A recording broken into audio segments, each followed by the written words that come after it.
Salut les paranoïaques, installez-vous confortablement, vérifiez que votre webcam est bien scotchée et demandez-vous 2 secondes si le type qui livre des pizzas en bas de chez vous n'est pas en train de relever votre plaque d'immatriculation. Aujourd'hui on plonge dans le dossier L13 et on va parler de Reddit.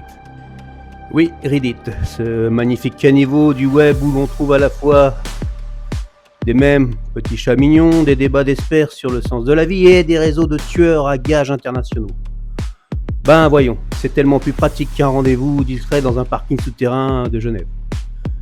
Pourquoi s'embêter quand on peut poster une annonce de meurtre entre un tuto tricot et une théorie sur Star Wars? Tout commence en 2009, un utilisateur très actif, un certain Religion of Peace, passe l'arme à gauche. Triste. Ces cyberpods décident de fouiller son historique, ce qu'il ne faut jamais faire, je le rappelle.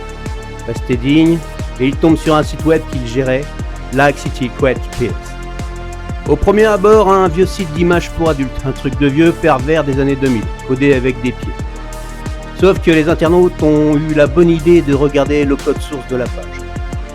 Vous savez, le truc plein de balises HTML qui donne l'impression d'être un hacker dans un film des années 90. Et la surprise cachée au milieu du code, pas de poésie, pas de blague, mais des messages cryptiques.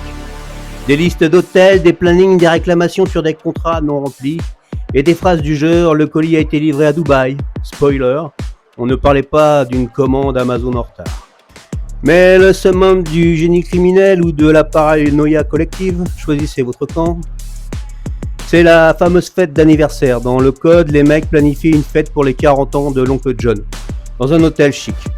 Il précise bien d'apporter des outils et des médicaments. Jusque-là, on se dit juste que l'oncle John a des fins de mois difficiles. Sauf qu'à la même date, dans le même hôtel, un cadre du gouvernement iranien est retrouvé mort, crise cardiaque. Franchement, j'adore l'idée. Visualiser la scène, les plus grands services secrets du monde, le MI6, le Mossad, la CIA dépensent des milliards en budget. Wow. Et à côté, t'as une bande de mercenaires, probablement des anciens militaires nostalgiques de la guerre froide, qui se disent « Hey les gars, pour coordonner notre prochain assassinat sur Beyrouth, on n'a qu'à poster des messages codés en blanc sur fond blanc sur un forum de fesses. Personne ne verra rien. Et le pire, c'est que ça a marché pendant des années.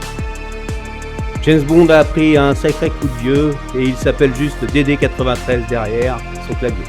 Alors, vraie officine de barbouze qui sous-traitait des assassinats d'État ou juste le plus grand canular de l'histoire du net, monté par 2 informaticiens qui s'ennuyaient pendant leur pause déj.